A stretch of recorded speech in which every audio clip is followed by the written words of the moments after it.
Seorang pemuda yang kesal kepada ibunya sendiri, meminta dibelikan helm namun tak dibelikan, kesal berujung obrak-abrik rumah dan lebih memilih menghabisi ibunya sendiri. Saat itu dirinya bahkan merasa tak bersalah sama sekali.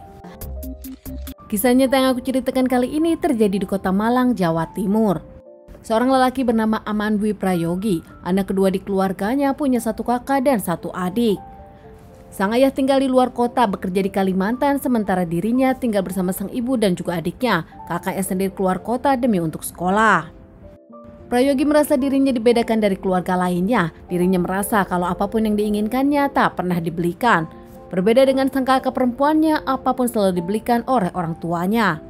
Hingga Prayogi pun seakan kesal kepada orang tuanya dan menyimpan dendam kekesalan, terutama kepada sang ibu Suyati. Ibu dari Prayogi sendiri bernama Suyati, 42 tahun yang tinggal di rumah menjaga anak-anak. Menurut Yogi bahkan dirinya kerap dimarahi oleh sang ibu.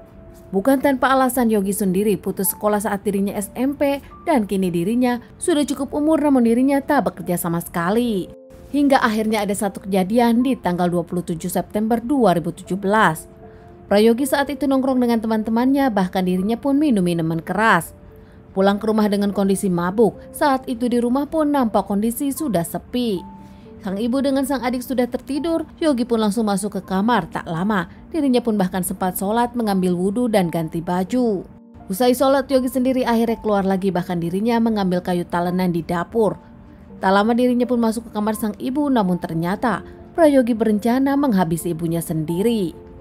Meski sempat ragu namun tetap Prayogi menghabisi sang ibu dengan cara memukul sang ibu dengan talenan kayu beberapa kali hingga akhirnya sang ibu pun mengeluarkan cairan merah. Sempat akan berontak namun ternyata tenaga sang ibu tak sekuat tenaga Prayogi.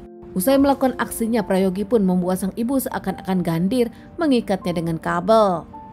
Usai melakukan aksinya, Prayogi pun langsung ke rumah Pak RT melaporkan kalau sang ibu gandir di rumahnya. Pihak Pak RT pun langsung menelpon pihak kepolisian dan tak lama ke rumah Suyati. Terlihat memang nampak Suyati gandir namun banyak cairan merah mencurigakan hingga akhirnya pihak kepolisian yang datang olah TKP. Pihak kepolisian pun membawa jasad Suyati ke rumah sakit untuk dilakukan otopsi. Sementara tak lama pihak kepolisian pun melakukan interogasi kepada para saksi, terutama Prayogi sang anak yang menemukan pertama kali. Setelah jasad Suyati diotopsi, hasilnya Suyati pun mendapatkan penganiayaan dan jelas bukan bundir. Bahkan pihak kepolisian langsung menyelidiki. Setelah interogasi Prayogi yang nampak mencurigakan, pihak kepolisian yakin pelakunya adalah sang anak Prayogi. Tak lama Prayogi pun dibawa ke kantor polisi diinterogasi lebih lagi. Di sana didesak pihak kepolisian hingga akhirnya Prayogi pun mengakui kalau dirinya pelakunya. Tanpa merasa bersalah, Prayogi pun mengakui sudah lama merencanakannya kepada sang ibu karena ada dendam.